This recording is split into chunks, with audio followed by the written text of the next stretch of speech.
That's amazing.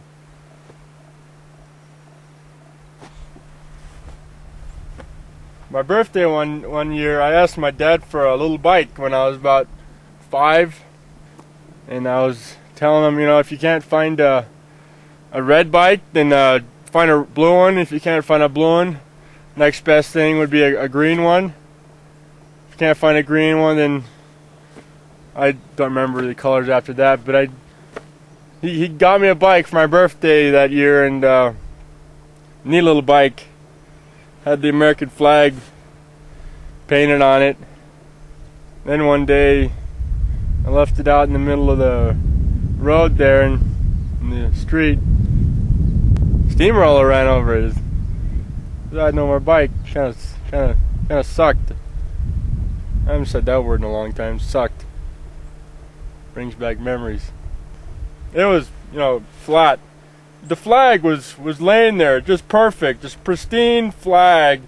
The colors and the stripes and the stars, they were just there. And when I was a little boy, you know, really small, I had the funny inclination to pledge allegiance to the flag right there and then. And I did. I pledged allegiance to the flag.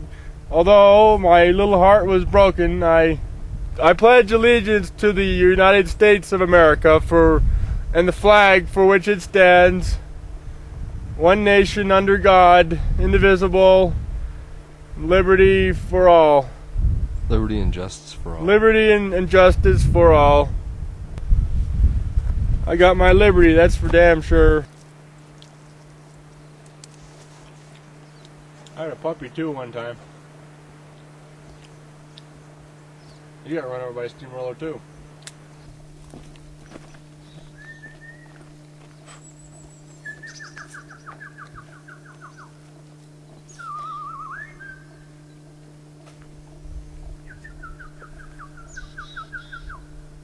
And I would have liked to have seen that tree fall. That one up there that's just laying. Have you ever seen a tree fall? No. I'd like to see a tree fall. I'd say if the mountains were a lady, I'd make love to her. It's kind of silly, but if the mountains were a lady, I would make love to her. 'Cause she is beautiful. She's always treated me right, and I try to do the same. I don't abuse her, I treat her with respect. It'd be quite something to make love to the mountains. You can imagine that. Did you ever have a girlfriend? I had a girlfriend at one time, right after high school. I was working at a little diner when I was about 18. She was a waitress. It was one of those old diners where the waitresses were on roller skates, like an old kind of diner. She was the only girl I ever was with. Didn't last too long. Being in love is a nice thing. Feels good. It made me feel wanted. I didn't have that feeling growing up so much, so being in love was nice. And one morning I woke up and she wasn't there. Left me a note saying it was over. Very unexpected. I was hurt. I was hurt for a long time. You want to go find some rocks to stack so we can see how many we can stack before they fall? Key is to get flat ones.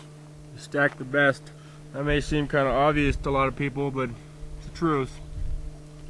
Flat rocks stack best. My record is I think like 15 rocks. I don't really spend a lot of time doing this. I think that would be kind of crazy. What I got there, I got 7, so I'm only halfway there. I've walked past this type of vegetation before, but this time, really there was an epiphany. There was kind of an awakening within my soul, and it brought back a lot of, if you were to see what I see at this moment. My grandmother was a heavy smoker up until the day she died. In fact, I believe they found her with a cigarette in her hand. She would ask me to rub and caress her rather wrinkly face, and I would stroke it for her. She would have streams of tears of joy, and I remember that she loved me. She really loved me. I wonder if that Beaver would make a trade with me. Trade me this watch for that can opener. They're both shiny. I think that's what he likes about it, is that it's shiny. If it's shiny once, shiny he can get. Hey friend! Let's say you and I make a trade. I know you got my can opener, I can see it. I can see it there. I don't see it. But I got something here you may like. A shiny watch. What do you think of that? You want a shiny watch? Poke your little head out of that hole. Come on out. Come on out. Hey! You ignore me again. You're a rock. Hey! Come on out of there! Get out of there! I want my can opener back! I'm gonna kill that little... I wish the hell I could swim. I'd jump in that water and chop his little head off. Eat his little babies. Yeah, why don't you throw another rock in there? Good idea. Hey, you! Get out of there! Give me back my can opener!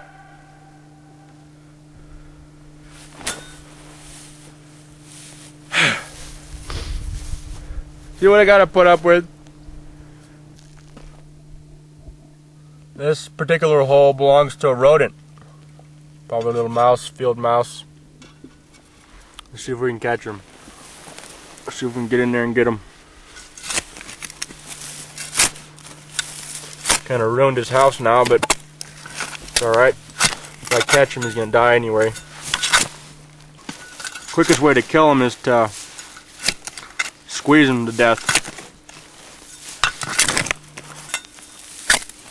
Careful, don't get any of that in your eyes.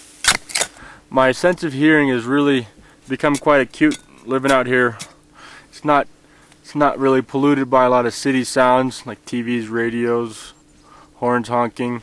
But anyhow, if you listen really closely when you're squeezing the life out of a mouse, you can hear the little guy screaming. It doesn't scream too long because you'll die pretty quick when you squeeze them, but they scream. About 6 years ago, I had this accident. I hurt my head. What happened was I was on a crew of workers that were working on top of this school building, about 3 stories high. We were tarring the roof, out there in the hot sun, stinky tar. And one of the co-workers, one of the guys that didn't particularly like me so much, guy that thought my ideas, my theories were kind of radical and far out, and they just poked fun at me at lunchtime, throw their sandwiches at me and stuff. But anyway, I was pushing the wheelbarrow around, and he was a little Mexican dude, Jose, I believe. He kind of a mean dude. He pushed me off the roof, and 3 stories I fell and landed on my head in that hard concrete. None of the co-workers came down and helped me. It was the kids that were out there. They called their teacher, and teacher called the 911, and they ran out there and they took me to the emergency room, and I had a big crack in my skull for a while, and I was forced to wear this plastic helmet that they had to shave a lot of my hair on one side of my head, and I wore this blue helmet thing, and I'm okay now. Once in a while I think I hear things. Bigfoot, Sasquatch, these kind of creatures that I guess maybe were descendants from apes, or maybe modern day apes are descendants from them, but regardless, they do exist. I believe I went up the side of this hill. Top of the hill is where I saw something stooped over, taking a dump, man. Hairy and stinky, tell you that, this thing stink. He saw me, picked me up, immediately tried to have his way with me. All I could do was scream and holler, and for some reason he let me go and he took off, but this is a true account.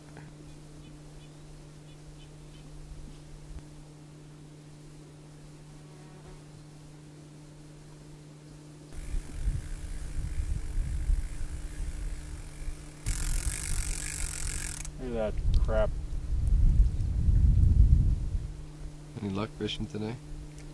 No, not today. I think the water's gone down. Used to be a good spot here. Let's try the other side, what do you say? So, do you think you'll ever go back to the city? Well, I've been back a handful of times over the years, and out of necessity, really, as far as food goes, supplies, things like that. But I feel I want to die up here in the mountains. I think it would be what I ultimately want to do. And I'm gonna build some sort of a structure that is off the ground. And the day I feel like it's my time, I'll just climb up onto it, lay down, and just pass away. It's hard to say when you're ready to die, but I think I'll know. So no, I don't plan on any time going back down there. It's a heck of a hike anyway.